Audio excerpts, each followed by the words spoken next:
As they are logging in, I'll note that trustees Gardner, Eames, Irwin, and I with Laurel Heil were all on the alternative link. So apologies for joining this group late. I apologize. I will say I was in good company though, so that makes me feel better. Excuse me, I did hear from Trustee Gardner. He's going to be a few minutes late, but we do have everyone, Trustee Eames, so we're ready to start whenever you're ready. Well, thank you. And I will call the meeting to order and ask you to please take the roll call for this meeting. Ellen, thank you. Certainly. Good morning, everyone. Trustee Doak. Here. Trustee Kane. Here. Trustee Ames. Here. Trustee Irwin. Here. And I don't believe Trustee Gardner has joined us yet. Is that correct? Oh, there he is. Good morning. Good morning. Trustee McMahon. Here. Commissioner Macon. I don't believe she was able to join us. Trustee Mishu. Present. And Trustee Tim was not able to join, so we are all set. You're on mute, Chair. I see that. Well, good morning. I will begin this morning with turning over the first agenda item on Brightspace, if I might. Thank you. Good morning, Chair Eames. Good morning, members of the Board of Trustees. I'm going to share my screen. I believe you all have a copy of the presentation. My name is David Demers. I'm the Chief Information Officer for the system. I'm joined by a couple of colleagues who were members of the Core Implementation Committee. And bear with me one second. I am having some technical difficulties.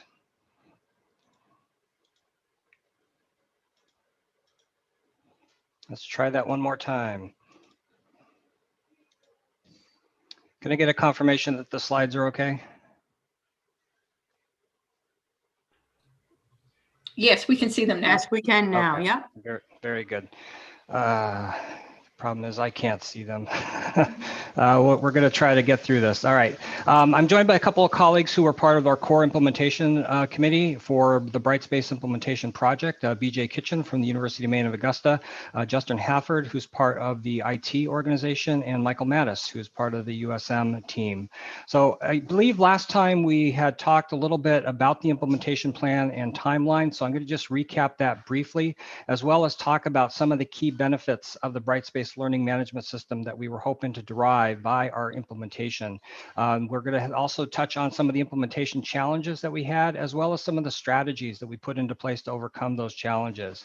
We have a few key metrics that we'd like to share, which demonstrate the success we've had with the cutover to Brightspace. And then our instructional designers are going to talk a little bit about the results that they received and the surveys that they sent out on some of our initial course pilots and the courses that have run over the previous spring and fall terms. We'll wrap things up by talking a little bit about what's on the horizon and future directions. Last time I came to this committee in October, I did talk a little bit about the project timeline, so I'm not going to belabor this, but just to remind everyone, we started this process in earnest back in 2019 with the development of an RFP that actually resulted in an award made in August of 2019. At that time, we selected Brightspace as our future learning management system to replace Blackboard Learn, and we had carved out an aggressive one-year cutover timeframe to get all of our courses converted from Blackboard over to Brightspace, get everyone trained in the new Brightspace environment, and actually make everything come together in terms of the integrations with Main Street so that it would be much more synchronous. We were able to pull this off successfully. We did reach our milestone, pandemic notwithstanding, we were able to make that all happen. A large part of that was attributable to the amount of money that Vice Chancellor Placido was able to carve out, $1.4 million, which was provided directly to the campuses to manage their training efforts, their course conversion efforts, and just getting ready for that very aggressive fall 2020 launch. So we did hit that benchmark. We were live in fall 2020, and I just want to recap for everyone some of the key benefits that we were hoping to derive with the Brightspace platform. We knew that we needed a learning management system that was very flexible, particularly as we march toward unified accreditation. Having something that would be malleable to our strategic goals was imperative. We also knew that students were frustrated with using their mobile devices to access the Blackboard learning management system. So we wanted something that was going to be a little more mobile native and mobile friendly in the interface. We also know that we struggled with keeping the Blackboard platform up to date. We had to schedule downtime, outages to just do updates as they were pushed from the Blackboard environment. So we wanted something that was a little more cloud enabled, software as a service, where updates are pushed in real time without causing the learning management system to go down. We also knew that the learning management system had to accommodate any number of tools and applications that we already used within the Blackboard environment to support the teaching and learning that occurs within that platform. And then just having better learning analytics so that instructors could actually verify the integrity of the platform and the efficacy of the platform for supporting their learning outcomes. I want to focus on one in particular, just because we have a very interesting statistic to share, and that is the mobile-friendly interface that we were hoping would actually encourage students to be able to use the learning management system on their mobile devices. With that, I'm going to turn it over to my colleague, Justin Hafford, who's going to talk a little bit about some of the statistics that we saw. Thanks, David. Good morning, everyone. Here we have a snapshot of the same time period during 2019 for Blackboard versus 2020 in Brightspace. In just 1 year, we've seen a 13.6% increase in the use of mobile devices by our users within our learning management systems. Regardless of the cause of the increase, our students and faculty were served much more effectively in these mobile experiences with Brightspace's superior mobile interface and tools. Dave? Very good. Thank you, Justin. And to talk a little bit about some of the challenges we had with getting the Brightspace environment up and running in very short order, I'm going to ask Mike Mattis to talk a little bit about those challenges. Good morning, everyone. Yeah, the Brightspace implementation project, it's really important to understand that this was not a linear process that we went through. This was something where we had to manage multiple priorities at every, almost every level of the institution at all the campuses. We had thousands of Blackboard courses to migrate. We had to worry about both staff and faculty training, as well as making sure there were resources available to acclimate students. And we had to do all of this in addition to everything going on with the COVID-19 pandemic. So it was a really busy last year to do all of this at once, but with cooperation from representatives at all the campuses and IT, I believe that we've come through it. And we can proceed. Thank you, Mike. And meeting the needs of a very diverse audience was a critical thing that we knew we needed to focus on. So to speak to that, I'm going to invite BJ to talk a little bit about some of our success strategies. So the tech guy forgets to unmute. Okay, so thank you. Clearly in an organization as complex as ours and a project as complex as this, it's not going to be a purely independent endeavor. It's going to take a lot of heavy team lifting, and we're going to need to stay connected with the stakeholders so that we understand, what we ought to be prioritizing with regard to the requirements, the configuration, the decisions that need to be made. And as Mike said in the previous slide, as you can imagine, with those competing agendas, there's going to be some crucial conversations to be had. We really focused on a strategy of partnership, collaboration, and teamwork. I think we were successful. I think we continue to be successful. I've seen a few of these implementations now, from Kaltura to Zoom. As an organization, University Main System, I think our cross-functional collaboration is on a positive trend, and our skills are improving. One of the things I think we did well was started early with a communications plan, where we surveyed our faculty and our students to understand what they really wanted as priorities in the request for proposal, and that's how we rated the demonstrations and the materials that the vendors gave to us. And my hat's off really to David and Justin and the IT team for what I think is the successful management of our relationship with D2L as a vendor. They continue to be responsive and focused on mutual goals. I suspect that will continue. And training that was required was tremendous, and I think the only way we pulled it off was through partnerships and collaborations across our sister campuses and shops like Mind Learning and design shops, particularly where our shared labor would benefit one another and our lessons learned were shared, and we were better at what we were doing, which all led to why the power of the course pilots that we'll talk about in a few slides. These were real courses. These were the real deal. Students were expecting real learning. And so a lot of energy went into that. Again, heavy team lifting to make sure that if there were hiccups or there were problems, we were responsive, could fix them, could learn from them, and be successful. Thanks, David. Great. Thank you, BJ.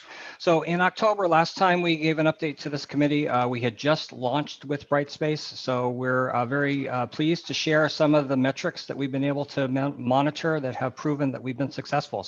So with that, I'm going to turn it over to Justin. Thanks, David. So let's look at just a few launch success metrics. The first of which here we have 79,103 Blackboard courses were migrated to Brightspace. That's a lot of data to move. It was perhaps one of the most time-intensive processes in the project, and we can't speak high enough of our vendors and their support of us through this process. Next, we see that we're using 144 out of about 250 native Brightspace tools, and we're still adding new ones as needed. To supplement Brightspace, we have 40 different external vendors integrated with necessary tools such as Zoom, Kaltura, most all major textbook publishers.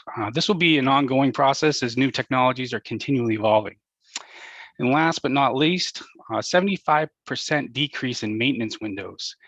With Blackboard, we had to manage all updates and changes most years. We remained behind the latest version available. Brightspace is a cloud-based system and is what is termed as software as service, which means Brightspace has continuous improvements automatically made on a monthly basis. So no need for our staff to handle these processes or for service outages while we do so.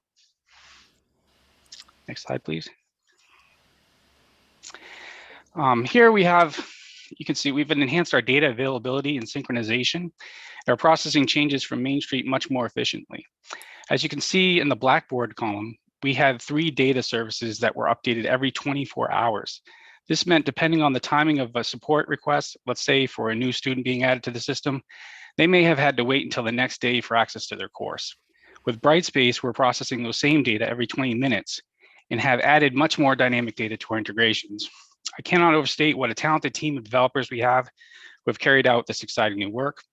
I realize this slide may seem a bit utilitarian, but the dynamic nature and increased availability of this data will provide for future use cases to improve the use of analytics for administration and as well for teaching and learning to be informed by data in new ways.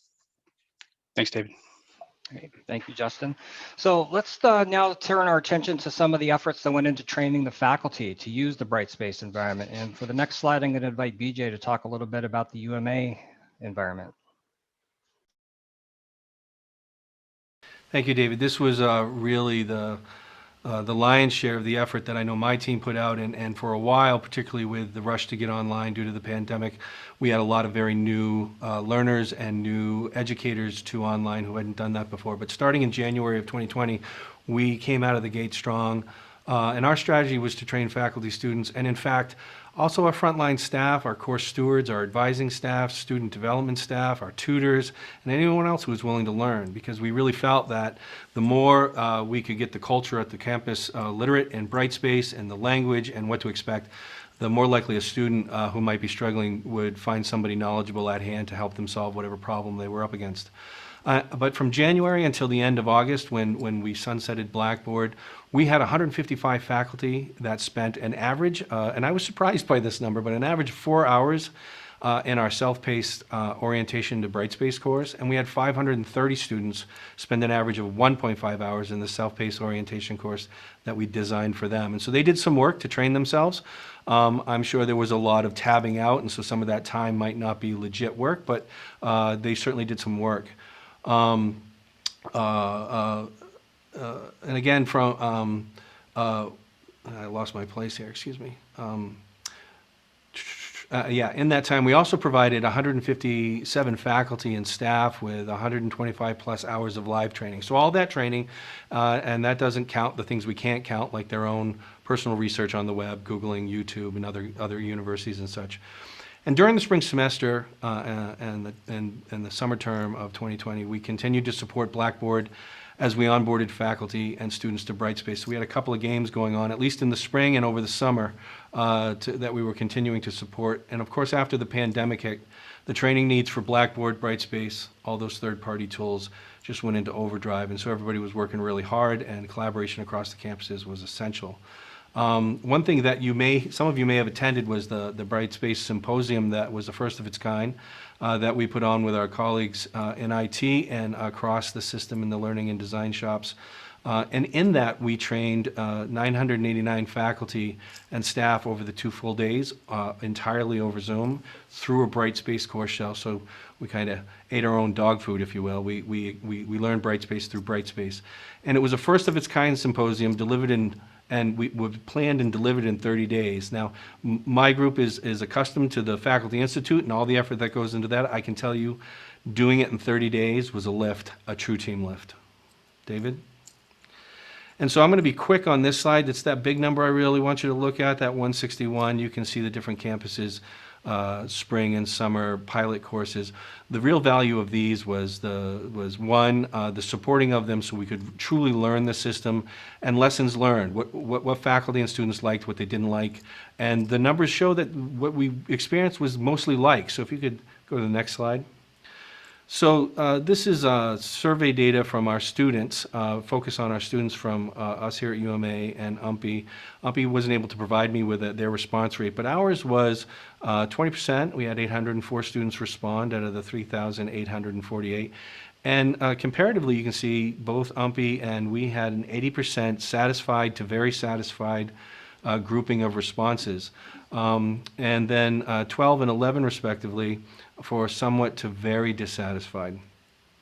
If you could toggle the yeah. So the typical somewhat to very dissatisfied was something like this, and it's reasonable given that we know we had a lot of first-time online learners, first-time online educators. It's also a first-time LMS, and we weren't wielding it like champions. We were still learning the ropes, but content organization was a big issue for our students, and when courses were drastically inconsistent from course to course, those courses tended to score in that 12% and 11% category. Inconsistency is a significant source of stress and confusion for our students, and frustration and dissatisfaction. Go ahead, yeah. But a typical satisfied, and this is going to get to that mobile friendly again, a lot of the things the students mentioned that in the typical satisfied category were things such as they appreciated the learning modules. It provides for a clear way to organize the content, sequence and scaffold the content in your course. The due date calendar that integrates both with their Google Calendar, but also integrates the dates and across all of the courses that they're taking so they can see all of their due dates no matter where they are in Brightspace. And the Pulse app and mobile friendly were heavy hitters in the positive category, and the overall modern navigation was considered very beneficial by our students for their learning. Thank you, David. Thank you, Vijay. So we're also going to hear the perspective from USM, and I'm going to turn it over to Mike. Thank you, David. So what we're looking at here is, this is very early in the implementation process. We ran, as BJ mentioned, we ran a pilot in spring 2020. And along with that, we surveyed students and faculty on how their experience was at Brightspace. So as this was very early in the implementation, please keep in mind that at this point, we were relying almost entirely on, at least at USM, on D2L's training resources. So a lot of the faculty in this pilot had gone through those trainings, which don't always line up entirely with the way that we had customized our instance of Brightspace and with just the local nomenclature and culture. So bearing that in mind, faculty were overwhelmingly satisfied with Brightspace. and they felt that they were very effective with using it for assignments, for administering quizzes and exams, and for assessing their students. Next slide, please. With the students, the picture is a little bit more nuanced. Please keep in mind that a lot of the student experience is wrapped up in how the faculty has, the work that the faculty member has done in the course. So in a lot of cases where feedback might have been negative, it might have been because of a navigation issue in the course, because everybody was still learning the tools. But you could see overall, it paints a fairly positive picture for how students are satisfied during the pilot. And what we plan on doing is, since this survey was done, first of all, it informed the specific directions that we needed to take in where we focused on in the Brightspace tool set for training faculty. So that really informed, how we trained faculty, the modes that we used, and the resources that we provide in the areas of Brightspace that we needed to focus on. And we plan on rerunning this survey again now that our processes have matured and our support has matured for faculty, to see if there are differences from these numbers.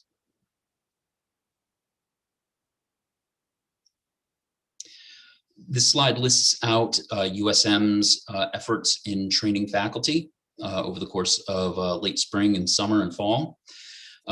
Basically, we plotted out how, what we wanted to convey to faculty about Brightspace and an effective flow through using the tool that kind of focused on assessment, like setting up the gradebook first and then connecting that to activities, and then, filling out the course with, learning materials and content. We ran 80+ hours of live training sessions through April and August. 346 of our faculty attended. I would really like to commend them for their perseverance through these trainings. Brightspace is a very, it's easy to use and easy to pick up, but there's so many things to do in there. So I really could commend our faculty for, really utilizing the resources that we provided.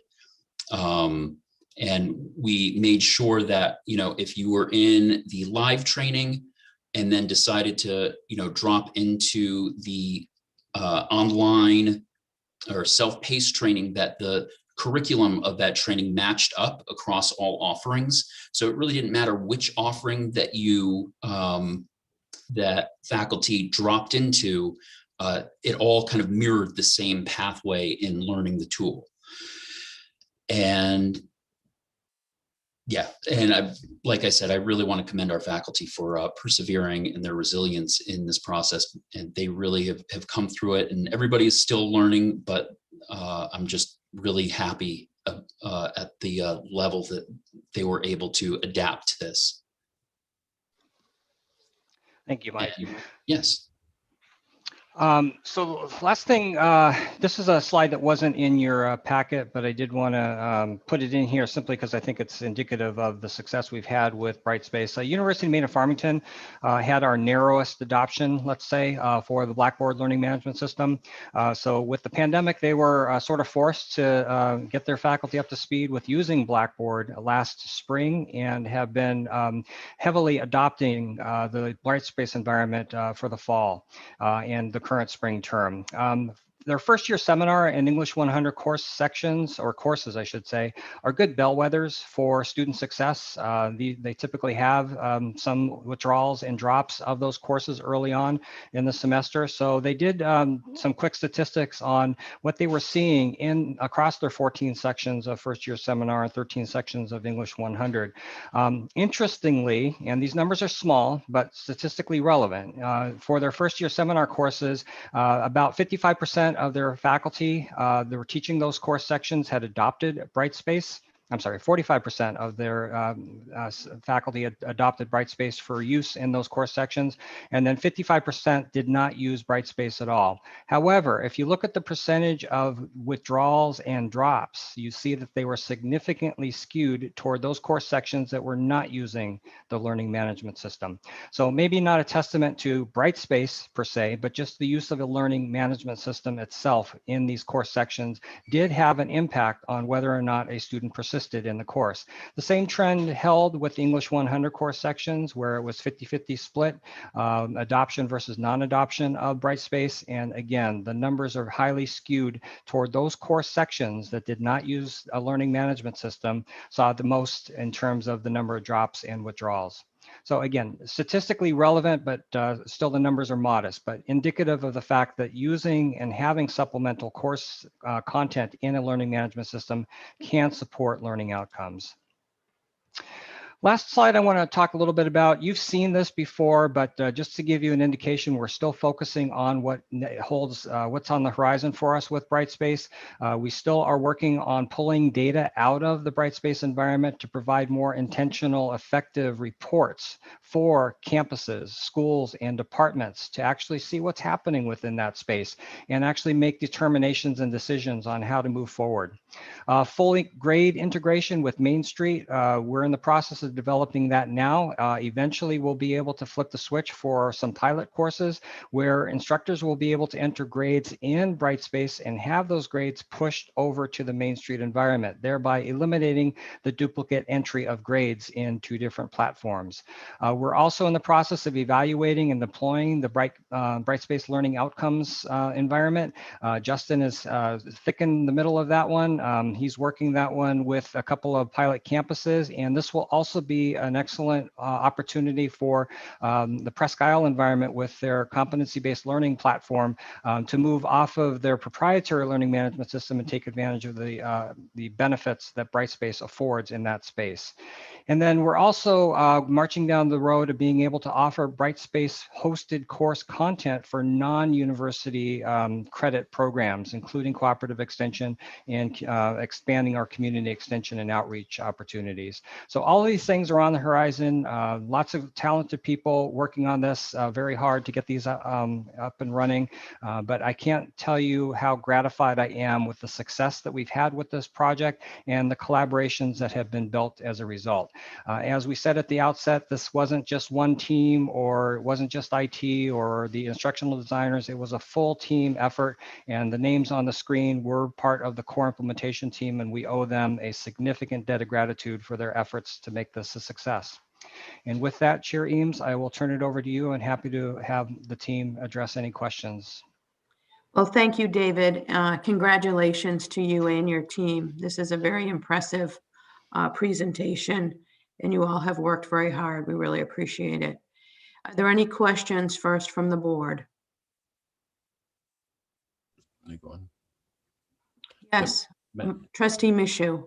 Thank you very much, Madam Chair. Just a couple of quick questions. When I think Justin mentioned when they transferred the data, was there any data lost in that transfer? And the second question, when you look at the small amount of those that were dissatisfied, and it's a very impressive report, I want to thank you all for putting it together.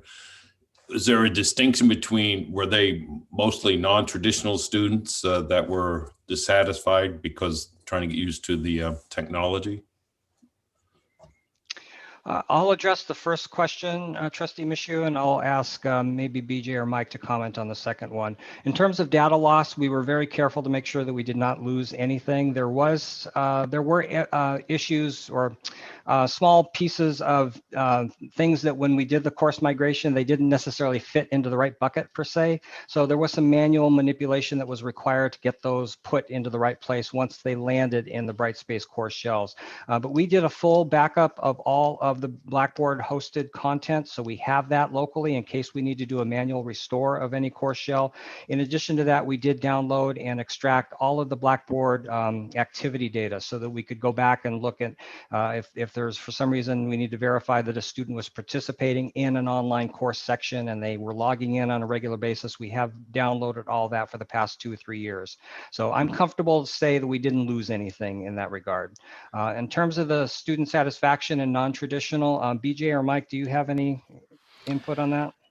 Yeah, I mean, what I can say is that we don't have that data specifically. We have a lot. We did get a lot of comments from our students, and in reading that, I think what we learned was the idea of a course being inconsistent and unorganized was nuanced. It was from those students and faculty that might have been forced to be online, and this was a new experience. It wasn't something they were looking for. To, you know, just the general comfort with the tool. Maybe somebody just, the training hadn't stuck yet. Maybe they waited too long before they started cleaning up their course to present it to their students, so it wasn't the best showing. It was an array of things, and what we did from what we learned from that qualitative data was look at our programming, reach out a little stronger to the folks who might need a little more help to understand how to use the tool so that they can be more confident in the course they're putting forward. We've also embedded, you can actually ask a live question of our Faculty Development Center right from every Blackboard course, and people are doing it now, so that if you run into trouble inside your Blackboard course, you can message us, get on a Zoom call right away, and we'll help you sort it out right in the moment. And that, we think that's going to help with some of those folks that were in the dissatisfied category. And that was largely USM's experience as well. Not to repeat what BJ said, and like I had mentioned, it really informed how we needed to respond. As a result of that, we specifically ramped up a course cleanup service for faculty so that, you know, when their course came over from Blackboard, you know, they could request that, you know, CTEL take a look at the course and get things, you know, reorganized and brushed up for them. And so that, you know, it wasn't all on the faculty member to have to do all of that.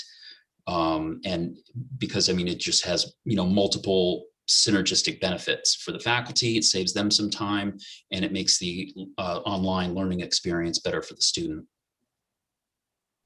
Great, thank you. Thank you. Other questions? Seeing none, I did neglect to remind you all, although you've done great so far, when you're not speaking to please mute your microphone. With that, I'll turn the program over to Unified Accreditation Update with Jeff St. John.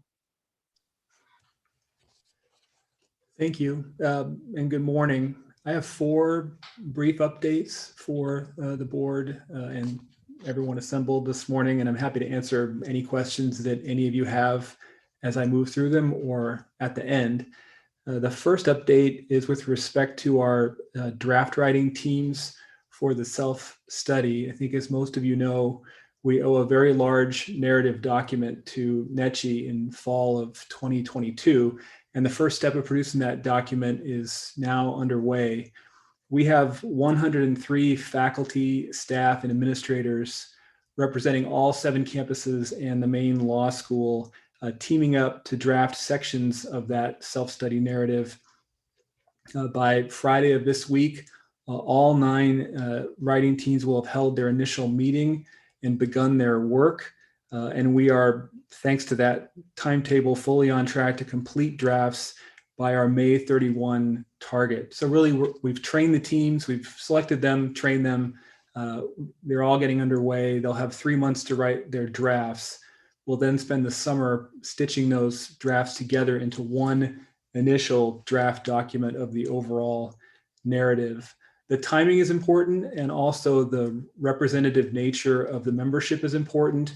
With all things NECHI, we try to work ahead of pace as opposed to on pace or behind.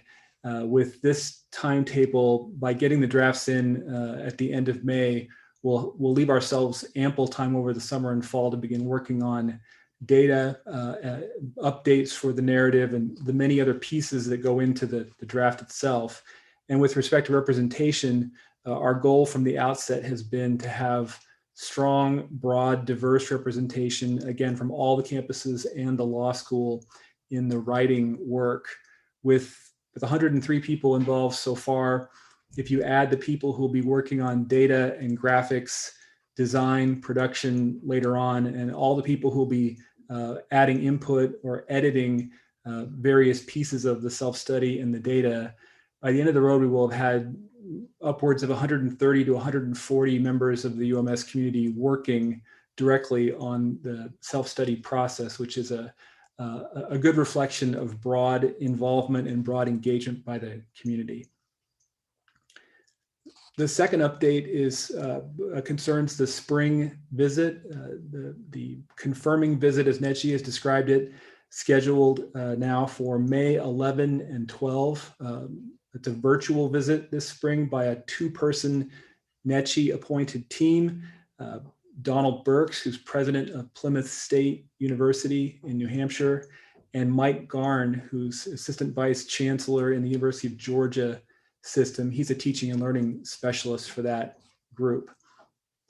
The visit will focus on our unified accreditation progress, and it will also include a check-in with UMPI regarding their 3 new competency-based education programs. And just so the board is aware, the schedule of meetings for that 2-day virtual visit includes the following. There'll be open meetings for faculty, staff, and students with respect to unified accreditation. That's standard practice for NETCHI to schedule open meetings for those 3 constituencies so they can speak directly with the visiting team if they wish.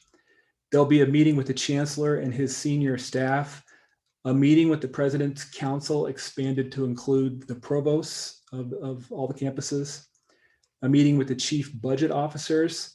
The 2-person team is interested in the budget officer's sense of fiscal sustainability under unified accreditation, a meeting with the campus NETCHI accreditation officers, a meeting with the system-wide faculty governance council, and a separate meeting for individual faculty from various campuses who were involved in multi-university academic partnerships or programs. And then with respect to competency-based education, there'll be a meeting with President Rice and President Hadeen regarding the CBE programs, then a separate meeting for UMPI faculty who are active in those competency-based education programs, and finally a meeting for students who are active in those programs. And then lastly, we're working to build a meeting in for our board chair, Chair Irwin, and the chairs of the 2 major committees, FFT and Chair Eames with ASA committee. So that's the schedule as of right now for this visit. In advance of the visit, we will be sending the visiting team and NETCHI a 15-page progress report on those 2 topics, our progress in unified accreditation and work on competency-based education. And the latter will be developed by President Rice in a separate progress report submitted to NETCHI and the visiting team at the same time. So they'll have written updates in both areas, and then they'll have a chance to meet with all the salient parties involved in those areas. The third update I have this morning is on the Unified Accreditation website. Last Tuesday, with thanks to many people who are far more technologically savvy than I am, we launched an extensively updated version of the Unified Accreditation site with information about the topics I've shared with you today and many others. And it will feature, importantly, monthly updates as we move forward on all facets of our unified accreditation work.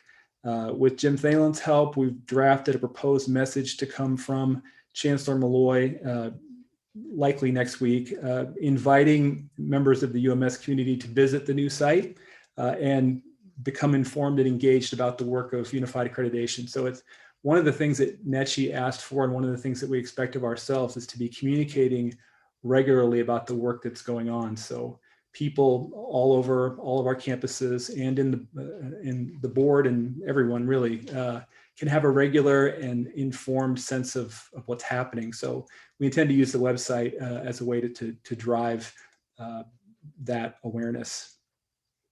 And then lastly, At the Chancellor's direction, we have begun work on the Unified Catalog Initiative with the overarching goal of developing a catalog that contains all of our course offerings across our campuses and making those offerings visible and accessible to all students regardless of their home campus. There are several related goals within this initiative, but two of the major ones are, number one, to make things like credit transfer, course registration, billing, and related elements of the academic experience as obstacle-free for students as possible. Some of the challenges around students taking a class on another campus other than their home campus and trying to transfer that class back to their home campus, for instance, some of those challenges go back decades, and we really need to resolve them once and for all in a way that is digital and comprehensive and effective. And we're confident that a unified catalog will help to serve that aim. And then number two, and relatedly, to remove barriers for faculty who either are active or would like to be active in one of the many multi-university or multi-campus academic programs that have been developed or are in development all across the system with two or more campuses, two or more academic programs on two or more campuses partnering to develop those programs. We have faculty who want to work with colleagues at other institutions and feel stymied by the steps and the barriers that exist with respect to making that happen. So that's another major goal for this initiative. So we will, in short order, be in consultation with many constituencies, be drafting a roster for an implementation team for the Unified Catalog Initiative, developing a formal charge and a timeline, setting goals for that work, and getting underway. And I'm happy to answer any questions about any of those 4 updates that you might have. Thank you. Does anyone have any questions?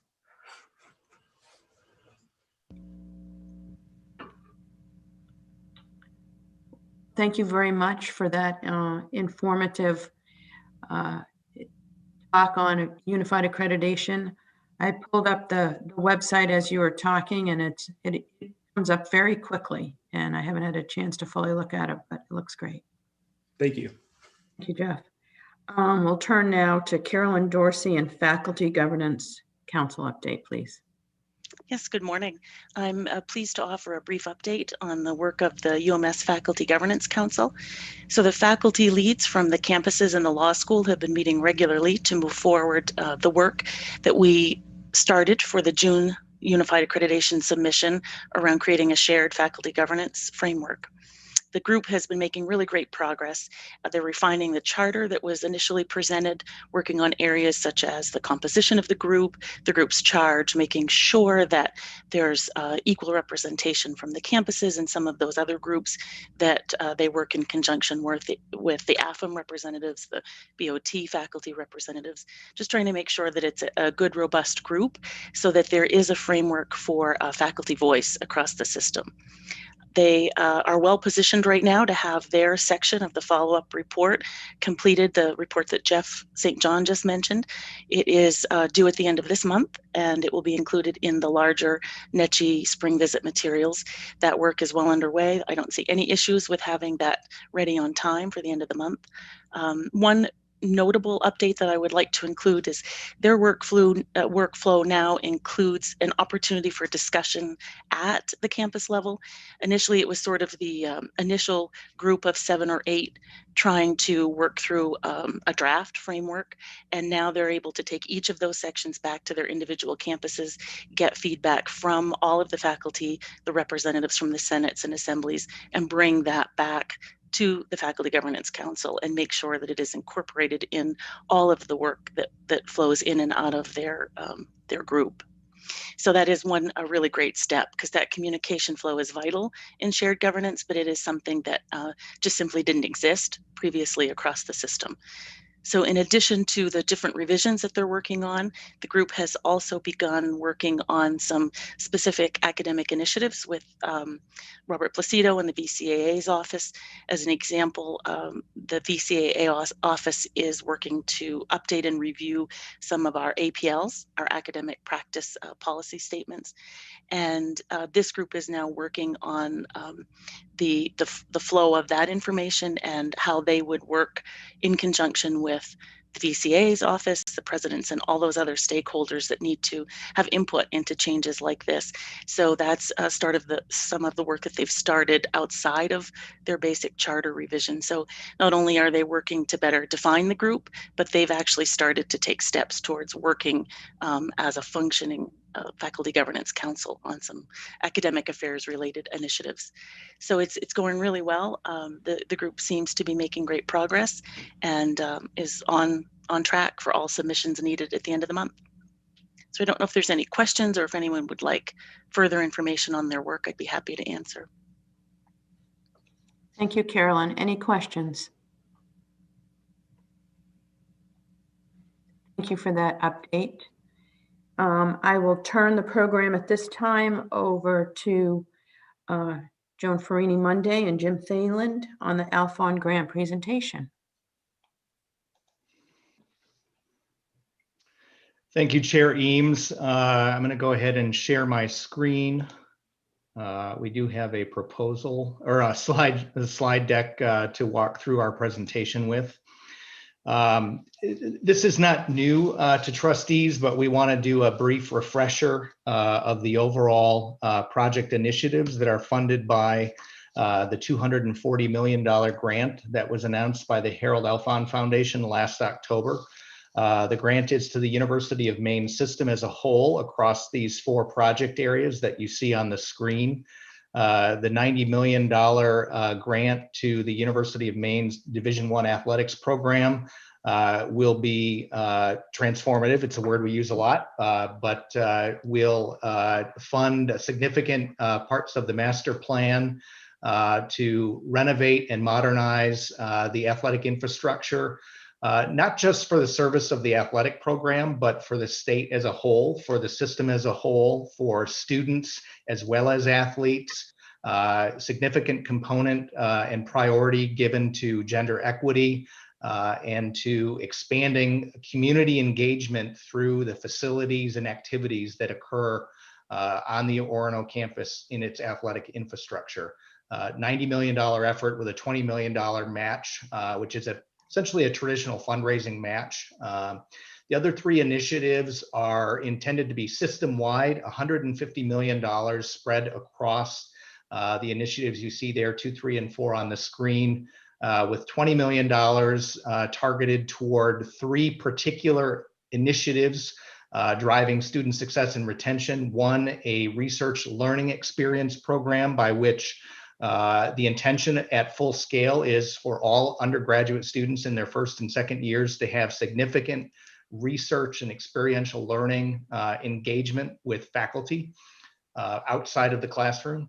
The 3rd initiative here on the screen, the Maine College of Engineering, Computing, and Information Science, is an initiative intended to bring together the system's engineering programs under the Maine College of Engineering, Computing, and Information Sciences in a collaborative way.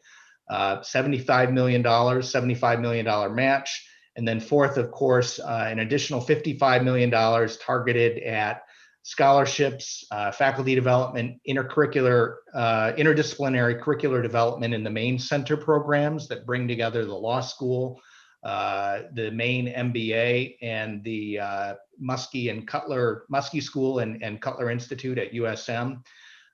The match components in those latter 3 initiatives are not just fundraising. I want to remind the board, as we've said previously, that we're talking not just, again, about fundraising through private donations, corporate philanthropy, but also any state dollars that we secure in bonding or debt service for any infrastructure and capital projects that are associated with these initiatives. And then more importantly, I think, any federal grants that our faculty bring in that advance the purpose of any of these initiatives can count toward match as well. So pretty significant in relative to the match obligations, but it's an expansive match, really external dollars that come in to leverage the purpose of scaling these initiatives across the entire system so that all of our universities participate in the effort. Again, really driving forward and increasing the outcomes and impact of the initiatives themselves. I'll invite comment from Joan before I go on to the next slide. No, I'm all set, Jim.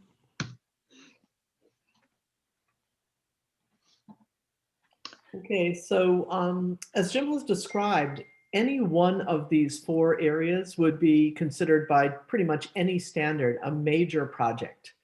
These have multiple components, multiple types of activity ranging from capital planning and investment to curricular and faculty related change to student support and scholarships and everything kind of in between. And so in thinking about a structure to basically manage and move the work forward, what we've settled on is what is a more familiar co-PI program, co-PI, co-principal investigator model, I guess would be what I would say.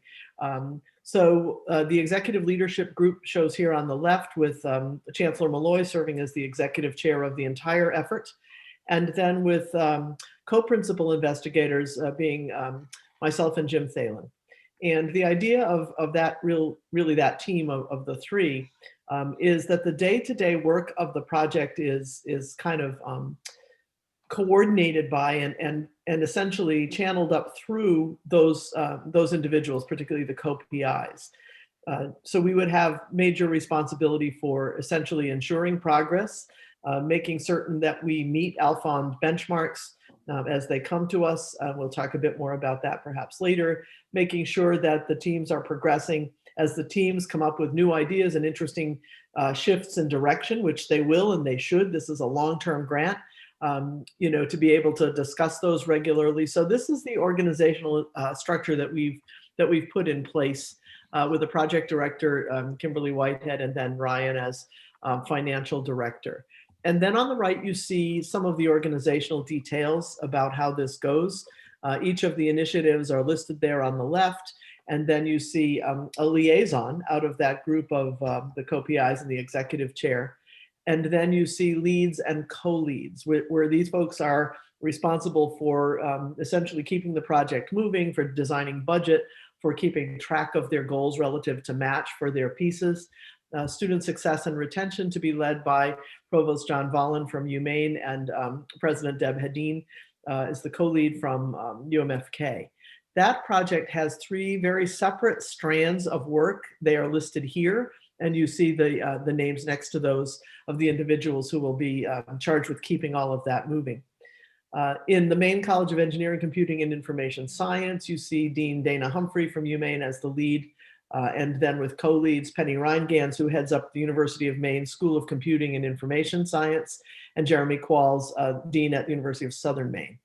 So those teams that you see there listed on the right are meeting regularly, discussing how to keep the work going, creating timelines, and then we all get together regularly for updates.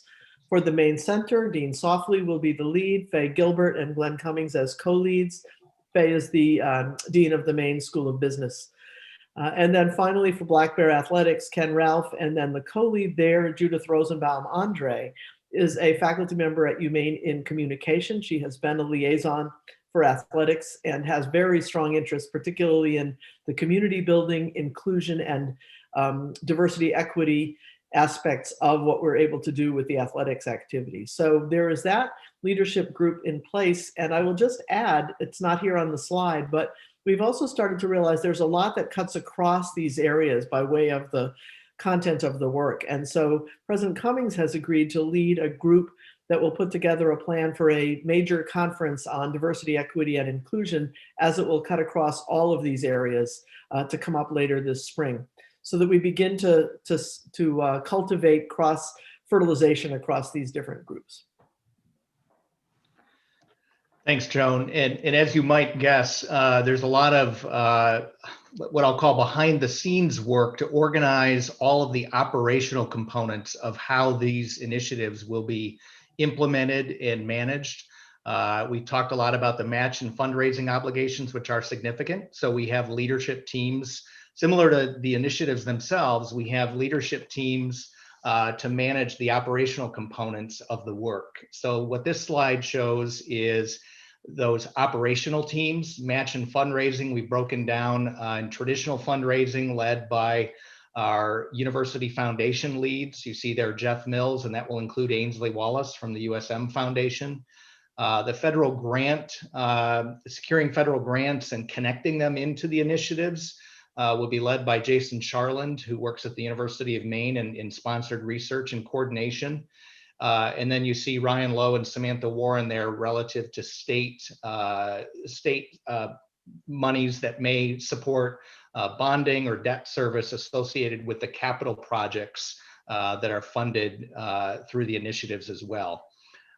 So also, it's very important that our messaging is right. We have a communications and publicity team led, as you see there, and then the capital project planning, because of the significant capital projects associated with these initiatives, led by the USM capital project planning team as well.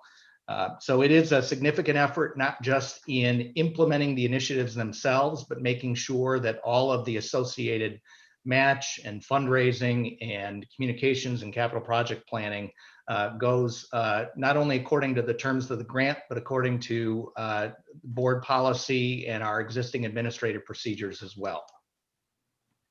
Joan, do you want to add anything there before we move on?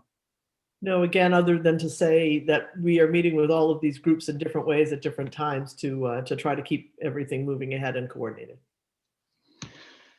Great. There's been a lot of activity to date, and we continue to keep this kind of running update available for you, and we use it with other groups as well, and we add to it as time goes along. As we've mentioned, we have our leadership management structure in place with regular meetings going on since November. A project like this, there is a need for constant kind of update to the world. It's such a sizable grant that we need to be able to talk about our progress. And so that is happening here through item 7. In part, with Dan Demerit's leadership, we've been working with Vox Global as a communication and messaging firm that will help us going forward as we bring out some of the results and the work that's happening here. I would also just mention, and I think Jim already did, that because this is a 10 to 12 year grant, and because we aren't certain of when dollars will start to come in from the Alfond Foundation, we have been working very closely, Ryan and his team have been working closely with these work groups to think about cash flow, budget planning, and expense tracking so that their work can begin even before we have dollars in hand from the Alfond Foundation. And that process is underway right now, and Ryan's team has met individually with each of the work groups to look at their own cash flow needs and to try to figure out how we can get started and support that work. Similarly, planning for the match is the next big thing for our 4 teams because this match or leveraging funding really can happen in multiple ways, as you've already heard. The foundations will be key in this, UMaine Foundation, University of Southern Maine Foundation, and others. But only a portion of this match will really come from more traditional fundraising, as Jim mentioned. State bonding is a possibility, of course, federal funding for specific project work, and also we're exploring more aggressively really corporate philanthropy and how major national foundations may be interested in supporting some of this work as well. I'll come back to info ready a little bit later. We did submit calendar year 2021 benchmarks to the Alfond Foundation for their review in December, and we have confirmed their support of those benchmarks, and we have begun to share their commentary with the initiative leads. But every group has a set of benchmarks for this calendar year and has provisional benchmarks and outcomes established for the entire duration of the project. And so that is all driving really the planning and the work that's happening right now.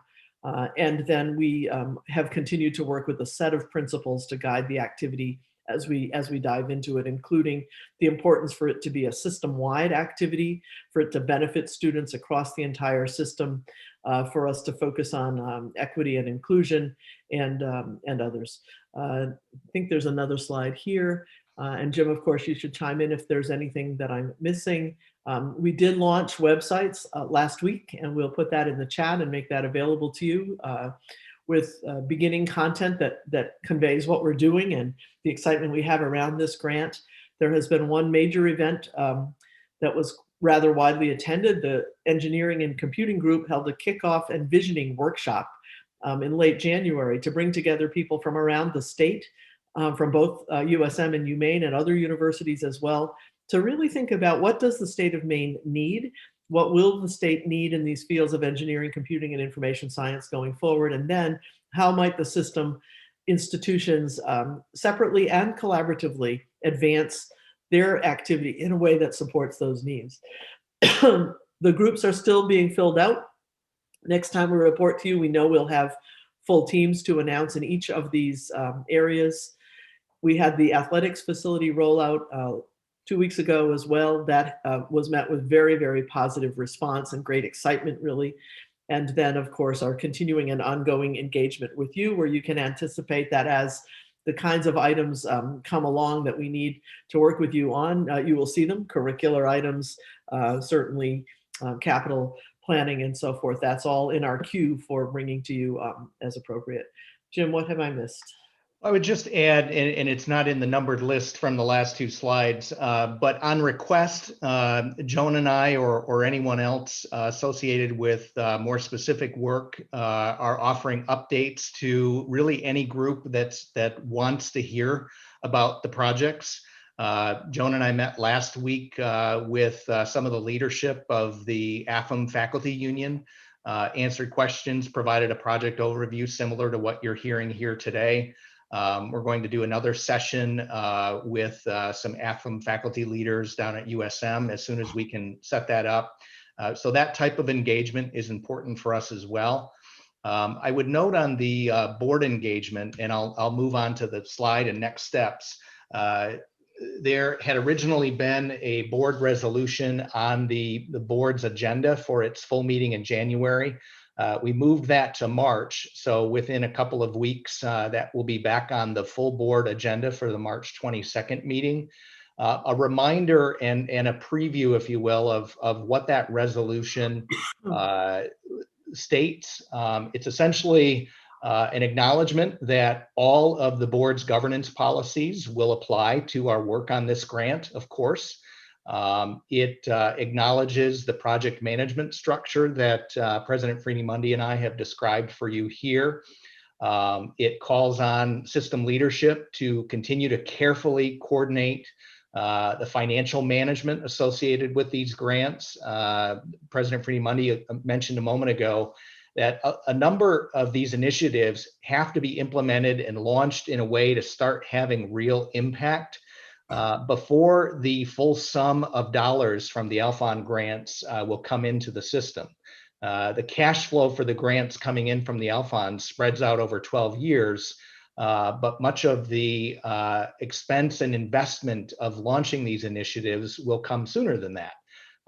So I will tell you, we all have great confidence in Vice Chancellor Ryan Lowe's and his teams and our campus-based chief business officers and others working on these projects to make sure that we implement them in a financially responsible way, to make sure that the capital projects that we are bringing forward have appropriate funding, both from state support, track to Alphon grant support coming in later.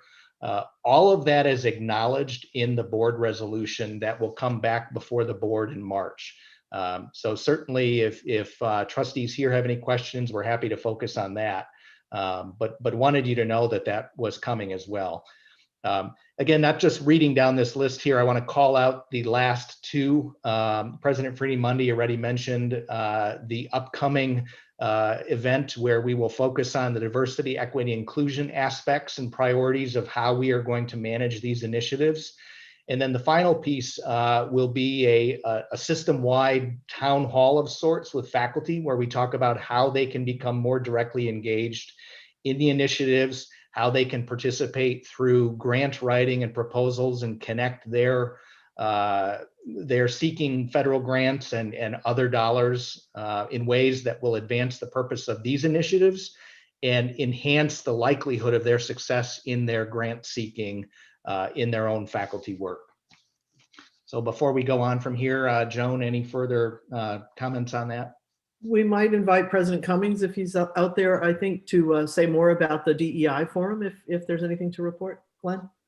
Yeah, thank you. Thank you, Joan. So there is an interest in taking advantage of this large influx of resources for us to start using it to forward important initiatives. One of them that is very important to us at the system level is called the Imperatives for Change. Certainly it emanates at every college. And we saw some of that DEI presentation at our last board meeting in January. Joan, I believe, saw an opportunity here for us to embed into some of the work related to the Alphon work, an opportunity for us to take all 4 of those aspects of the grant and start to ask the question, how do we use these opportunities and these resources to expand our commitment to equity, inclusion, diversity, and how do we make sure that that we use these resources in a way to forward that.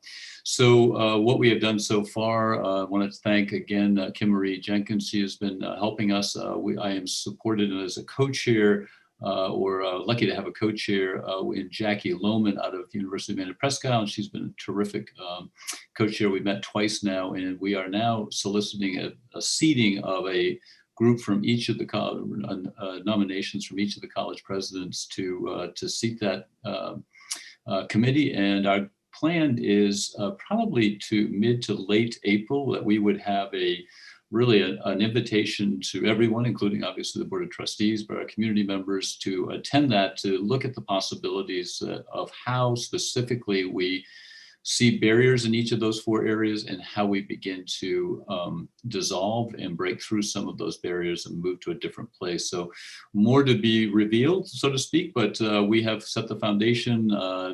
Kim Marie is setting the dates this week with us, and I am bugging some of my fellow presidents to make those nominations for who might serve on that committee. So that's kind of where we are right now, and we're pretty excited, and I think it's very important work.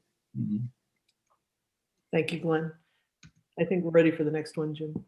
So just a word about this. In the previous slide, we mentioned that part of this match, part of the leveraging of these funds will include engaging with faculty who are interested in some of the specifics of the overall plan. So with the 4 different areas of the plan and the sub-projects within them, there is tremendous space for faculty across our system who are interested in some of those same goals, let's say student success or student retention, to be seeking federal and even other kinds of philanthropic funds through our more standard grant writing and research operations. And so what we want to do is make available to everyone a tool that's pretty straightforward that allows them to essentially register their idea. You know, someone could post and say, I see an opportunity with the US Department of Education through such and such a program to focus on success of first-gen students. And I would like to write a proposal along these lines, put it out there into this registry. We're using an existing tool called Info Ready. You know, a person puts their idea out. It gets reviewed very quickly by the project team, and they go back and they say, you know, this really could be a match.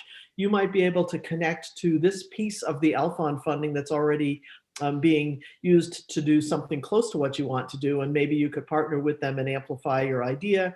We'll help with any language you might want for the proposal, but basically to start to build a community of people who see the need and importance of connecting to this effort with their own work and with their own areas of interest. So we have Info Ready, about ready to launch. Jim and I have started a process of numbered memos. So memo number 1 has gone out to everybody last week to simply re-describe the project, to make it clear we're seeking system-wide involvement. And then memo number 2 is going to be about this, including how to be a part of seeking match. So this tool will be up and running and available, and we think it'll help us track very carefully the interests that folks across the system may have that align well with the Alphon and that bring more people into the team as we move ahead.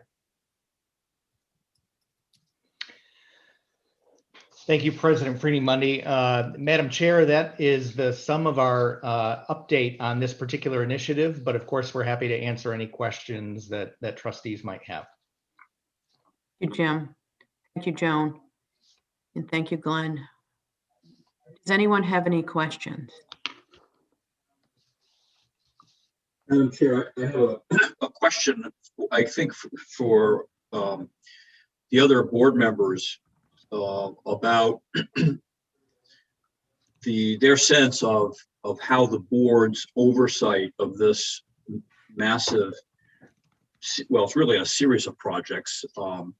It's a big undertaking for the system, and we've seen an impressive organizational structure that's being put into place. And I'm wondering, in terms of how the board will engage through its own structures going forward. My thought has been that we probably want to have this committee be maybe the homeroom for this, since most of this is academic in nature, and that obviously when there are capital projects, things that implicate the FFT's committee jurisdiction, then that would be reviewed by FFT. But this is a little bit different from anything that we've had during my time on the board anyway, in terms of scope and in terms of complexity. And I want to make sure that board members are satisfied that we have the right process in place so that we're providing the right level of oversight without getting in the way of how this is structured and implemented. So I'm curious to know if people think maybe the ASA committee is the right place, obviously with periodic presentations to the entire board, but going through this committee in the first instance to provide kind of regular communication with the board. Mr. Chair, Madam Chair, and Sure. Mr. Chair, all of the chairs. Jim, it's funny, as I was sitting here listening to the presentation, my head was going in the same direction. It's like, okay, we have so many moving parts. How do we make sure we get the parts right? And as a board, we're accountable to the whole thing. And I think there's a couple of ways, because to what Jim Thalen said, there's no question that everything under this falls under the board's traditional policies, right? Whether that's how we fund things, how we name things, how we oversee buildings, how we oversee academic programs. But I'll say that today's presentation for me is the most, I have more clarity after seeing the PowerPoint we just saw than I have had at any point since the first minute we learned about the Harold L. Fund grant, right? I knew it was exciting. I've read all the detailed materials, but today, as the first day, I feel like I now have a sense of how we're going to manage this, and it's good. And I just want to say it's really strong work to everybody, because I know it's been a lot. I think for me, because this is so big and we have to get it right, it has to be a both and. I think it has to live in the right committees for the different pieces of the work.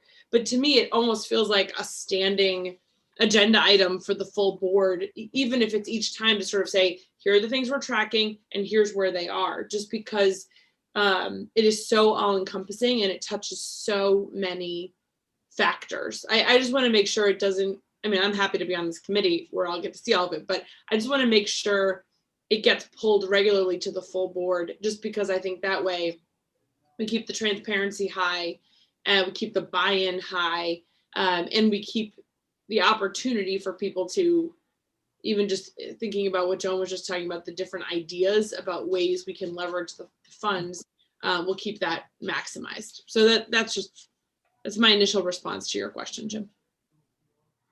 I think what I'm hearing you say, Emily, is that you would like monthly, reports at each meeting of the ASA, and probably reports at each board meeting. And I agree with that. At least for the first year or so. I think right. We may find over this 12 years that in 4 years from now, we only need it every other time, or every, we don't need it as often. But I think while we're getting it started, the more even if it feels a little repetitive at times, it would be worth it because it's so important to get it right. Yes, Joan.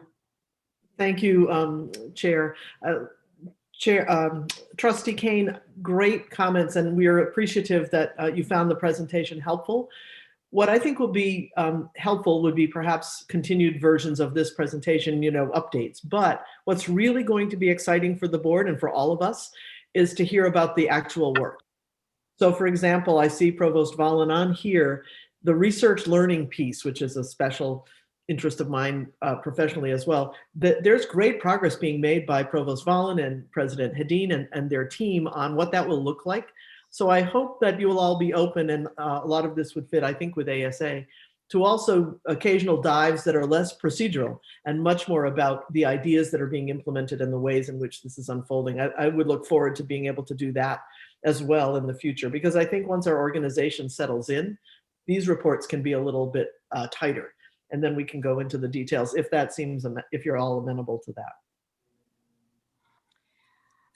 I think, and Chair Irwin, I'll put this back on you. I think that the presentation that we just received should go to the full board if there's time. I agree with Emily. It was the most cohesive presentation on the Alphon grant that I have heard, and it was very clear. So if we have time on the full schedule, perhaps that's what we should do. Well, I think that's a good suggestion, and I think, I guess I'm seeing kind of maybe a little bit, as this goes forward, a little bit different approaches at the committee level versus the board level that we're gonna, I don't think we can define them rigidly at this point, but for example, what we just saw, I agree, the board should see that. The full board should understand this is the organizational structure, these are the people, these are the accountabilities, everything's covered in the following manner. I think that's important for the board to see it. Going forward, it might make sense for this committee to get a little bit more of the kind of in the weeds reporting, and for the full board, knowing that this committee is seeing all of that and will surface any issues of concern if they arise, the full board should get an opportunity to see things more like what President Fernie-Mundy just mentioned, which is a dive into aspects of this as it moves forward. So the full board gets, over time, we see the in really good and comprehensive form different aspects of this grant as they are ready for description, as they are implemented, whatever the right trigger is, but that the month-to-month or board meeting cycle to board meeting cycle oversight of this, in the first instance, I think is at the committee level, and then the board would know that the board should always get some sort of an update at its meeting, but I don't think the board needs to get the level of detail every meeting that this committee gets. And I think that we can manage where those lines are as we get a little bit more comfortable with this. So to Trustee Kane's point, more to the board early on in the process, and over time, I think I see this evolving into more oversight in this committee and more highlight for the board. That's just my sense of it. I think we're going to err on the side of more information, and then see how board members feel about that as it evolves. The only thing I would add, if I could, is I think also particularly at the beginning, the FFT committee is going to want to really understand the dollars and cents of it all, and how we're gonna track when the money's coming, where it's coming, what the matches are. So again, that wouldn't be the programmatic side, but and I know many of us on here are also on FFT, I would suspect that committee will want to have a regular and recurring conversation about where are we in meeting the financial benchmarks.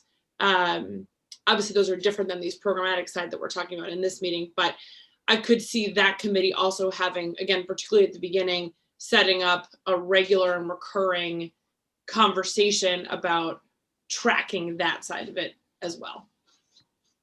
Yeah, I think that makes sense. And I think the FFT committee already has a kind of capital project reporting mechanism to us. And that might be, this could be folded into that, because this needs to be part of that, in the sense that we have other capital needs, and we have some different funding for the ones that relate to this project. But at the end of the day, we're still prioritizing overall system capital expenditures and sources. So I agree that the FFT committee needs to be fully on top of that from the beginning. Obviously, the programmatic stuff is getting a big head start over the bricks and mortar aspects of this. So the timing may not be quite the same. Chair Eames, might I offer a comment on this discussion? Of course, Jim.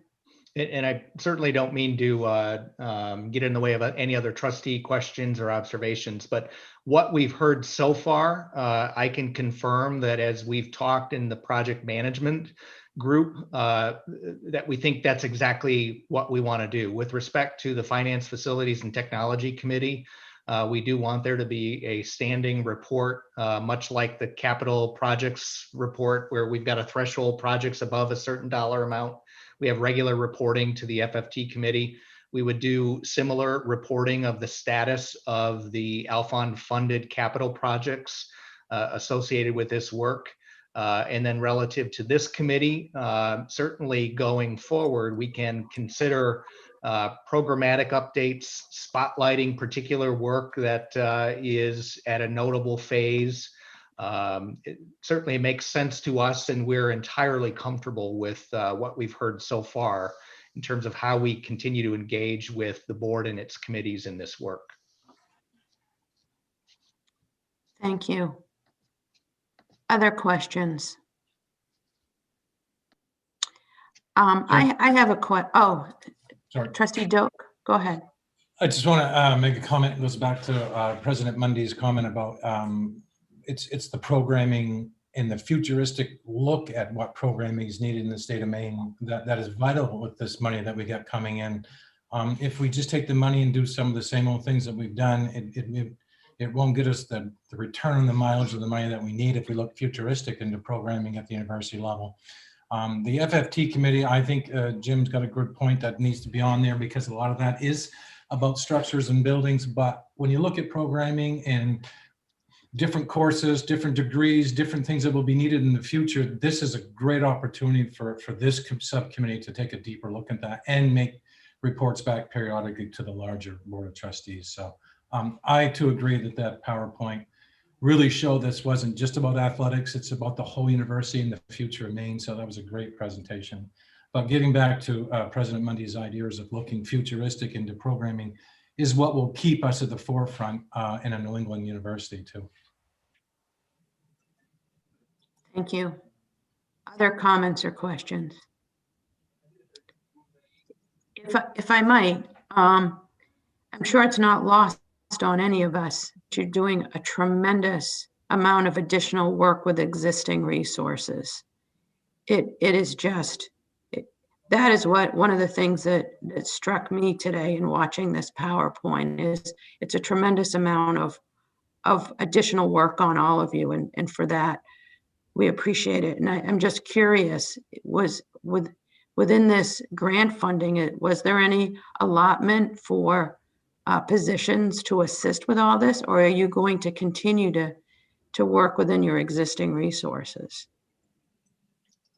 There was, again, we didn't provide, budget detail down to the line. Yeah, and that's fine. We did in the proposals, but we did reference the need for some administrative and operational staff support to do this work. And that's actually part of the process underway right now. These teams are looking at what kind of additional resources they're going to need simply to keep the work moving. So yes, it is definitely a part of our planning.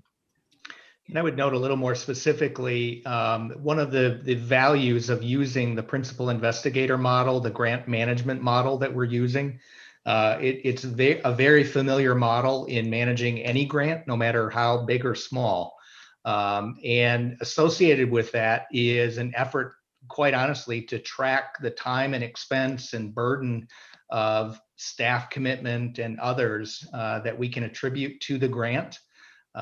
So we are intending on doing that as well, and that's a bit more in the weeds, if you will, but it's an important piece so that we can determine what kind of staff commitment and resources are necessary to successfully implement and manage this work. Thank you. Anyone else?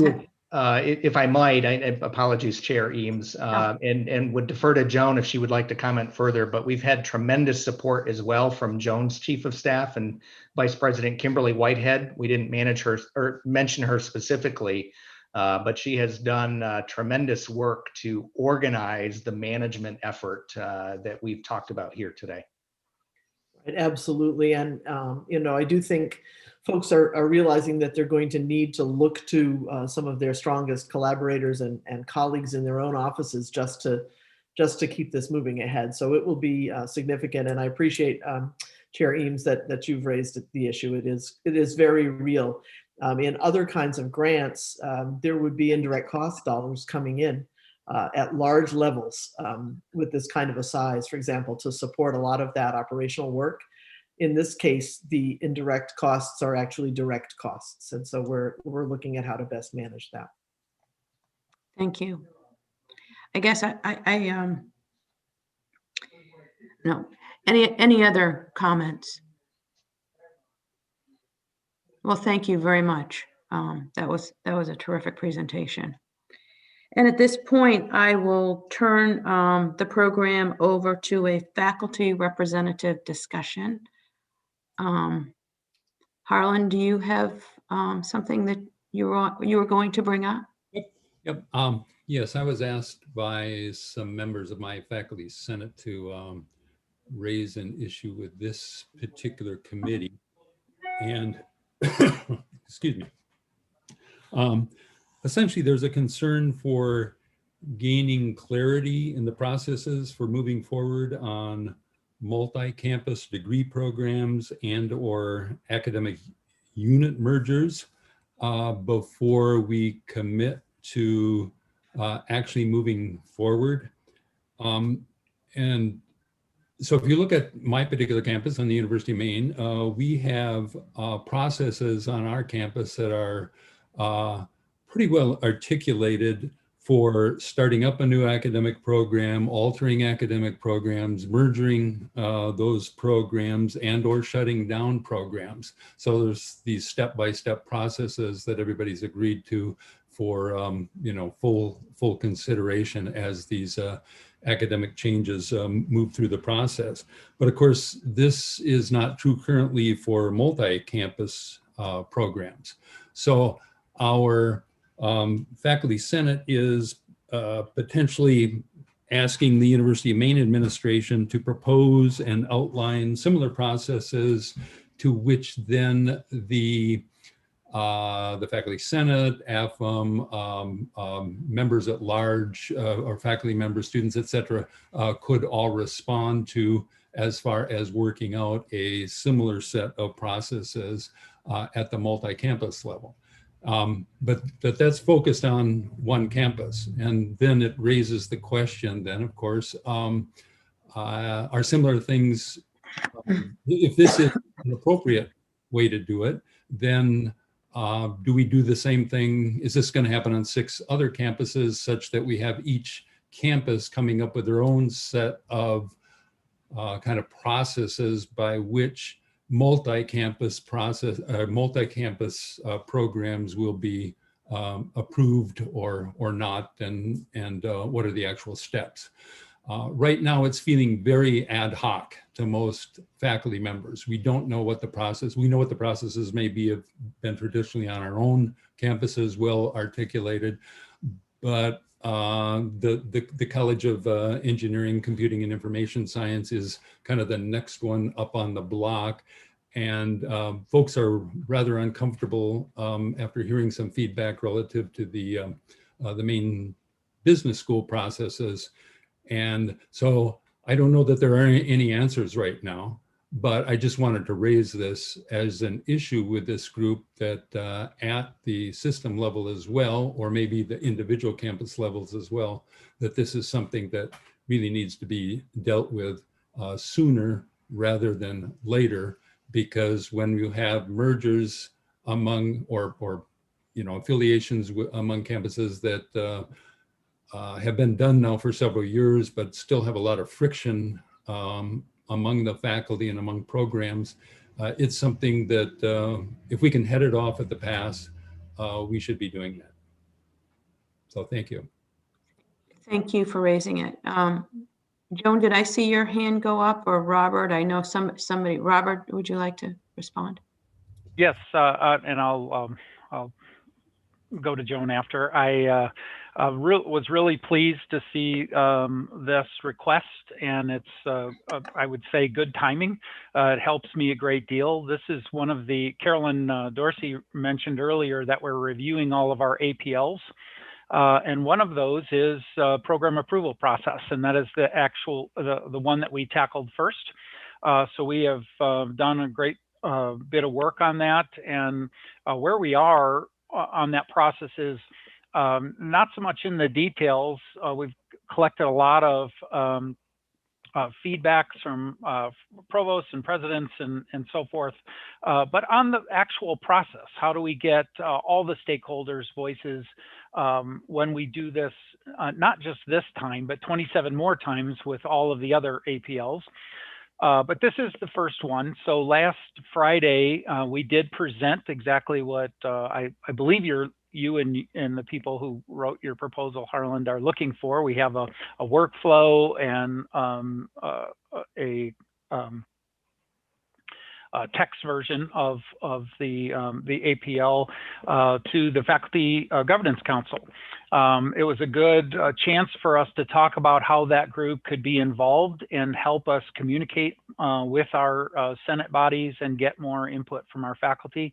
They, I think, appreciated this opportunity. So we went through what the recommendation is for the process, highlighting that what we're working on is the system portion of the process. It's not to engage in the micromanagement of what would happen at the campus, but we recommended to them, knowing from a few years ago that some of the campuses have very long internal processes before they even come up to the system. So recommending to them that they look at their own processes as well. But I think I would categorize, and Carolyn can correct me if I'm misstating, but they appreciated and agreed in general with the process, and that they are going to bring that back to their faculty groups, get us feedback, and we will see in a couple of weeks where we are, although some of them thought based on meeting times, it might not be this month, it could be next month, just because of the sequence of when everybody meets. But feeling pretty optimistic about that, and really appreciate the faculty engagement. It if nothing else, tells me that you all still feel like that you have a voice and that you can come to us and you'll know that we'll address your concerns. So Joan, do you want to add something? No, I think, Robert, you covered it. I want to thank Professor Onsrud for his leadership on this.